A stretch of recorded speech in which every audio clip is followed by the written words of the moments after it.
My son was involved in a suicide game on the dark web. My son Thomas never had a shortage of friends, always the class clown, always the likable, relatable, funny goof that he was. He passed away 2 months ago when he jumped off an overpass and landed on his neck. He was 17 and I'm writing this for him because he wanted me to. I know a lot of you know about the internet and the dark web and all that. The thing is, I didn't, and maybe if I had, my son would still be alive. Please stay off the dark web. The game is called To Tell the Truth. I only began to notice things after his first few months. Troubles at school which he never had. He sat behind a girl in class and cut a chunk of her hair off her head. He was suspended. I would look through the history on his computer to find violent videos. Video after video. White powder substance all over his room. Salt lining his windows. We took him to the dentist because of an infection on the side of his mouth. The dentist examined him and pulled me aside to let me know my son had pulled out and crushed 3 teeth in his mouth himself.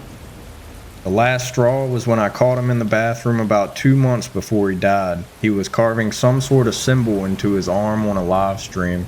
I figured this odd behavior might be a cry for help, thinking he was depressed or suicidal. He was hospitalized for a week and then released. 2 weeks later, my son died.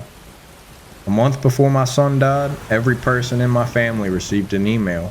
Each one read, "Ask Thomas about the little girl who died down the street. Ask him what he knows. Make him tell the truth." The email came from an anonymous sender, and when confronted with it, Thomas began to get nervous and visibly sick. "Who sent it, Thomas? I want to know. If this is some sick prank to scare your little sister, it's not funny." I leaned against the counter and crossed my arms. The email pulled up on the laptop in front of my son. He kept his head low, avoiding eye contact with me, staring at his fingers in his lap. "I don't know what it is, Mom. Probably some spam email or something," he muttered, almost looking up at me, but quickly averting his gaze.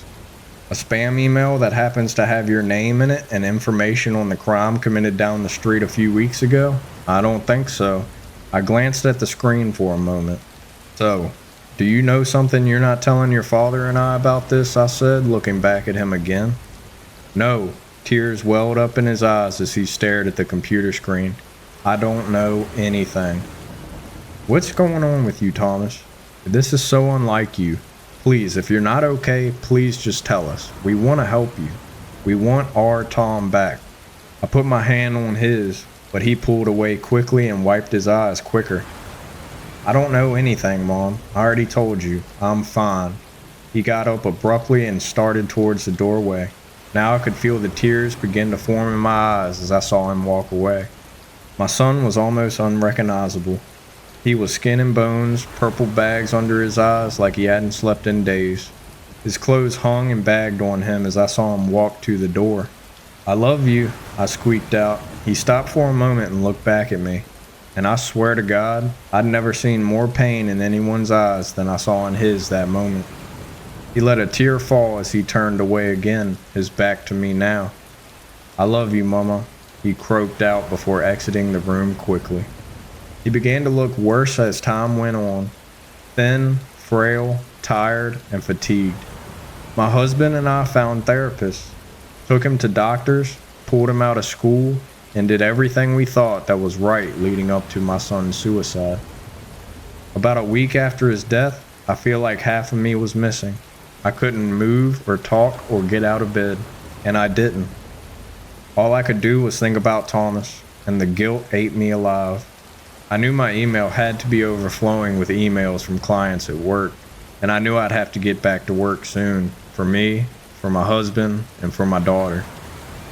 2 weeks later, I finally checked it. At the very top of my inbox was an email with an anonymous sender and no subject. I began to tear up, wishing whoever it was would just leave me alone and let me grieve. But curiosity got the better of me and I opened it. I wish I hadn't. The email was nothing but 9 black words that read, "He did it, and the game is not over."